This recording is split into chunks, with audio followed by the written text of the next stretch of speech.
नमाज पढ़ते वक्त सजदा की जगह देखना क्यों ज़रूरी है, और अगर आंखें बंद कर लें तो वो मकरूह क्यों होता है? ठीक है, आपने मेरे सामने आंखें खोली हुई हैं कि नहीं? जी। बंद क्यों नहीं करते? तो नमाज के वक्त कुछ कभी मुझे मेरी बात का जवाब दें। मुझसे बात करते वक्त अब यूं क्यों नहीं कर लेते? इसलिए कि आपका नफ्स बता रहा है आपको कि जिससे गुफ्तगू की जाए उसके सामने आंखें बंद करके खड़ा होना मुनासिब नहीं है। और रसूलुल्लाह सल्लल्लाहु अलैहि वसल्लम ने फरमाया है कि नमाज में एहसान करना चाहिए।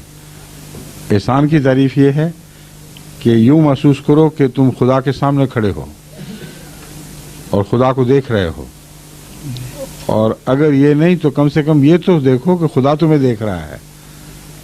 इसलिए ये शर्त है कि आंखें खुली रखी जाएं और बंद आंखों के साथ बात न की जाए।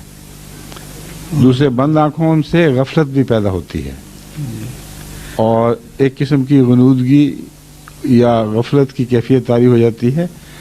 खुली आंखों के साथ इंसान होश से बात करता है। और ये एक मिनट ठहर, अभी आपका सवाल बाकी है। दूसरी बात यह है कि सजदे की तरफ नज़र इसलिए कि अदब का तकाजा जहाँ ये भी है कि आंखें बंद ना की जाएं, वहाँ ये भी है कि नज़रें उठाकर आंख से आंख मिला के बात न की जाए।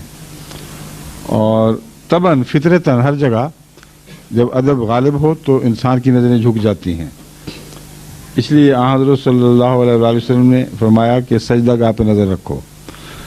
दूसरे ये कि अगर निगाह उठी रहे तो एक और पहलू इसमें हिकमत का ये है कि दूर तक नज़र के सामने आने जाने वाले आपकी तवज्जो को खींचते रहेंगे। दाएं बाएं से आगे से गुजरने वाले जो सजदा छोड़कर गुजरते हैं वो आपकी तवज्जो को मुनतिफ करते रहेंगे दूसरी तरफ। लेकिन सजदे पर नज़र हो तो कुछ हटकर कोई गुजरे भी तो आपकी तवज्जो उस तरफ नहीं जाएगी, मुनकिस रहेगी सजदे ही की तरफ, और आपकी नमाज इस तरह डिस्टर्ब नहीं होगी।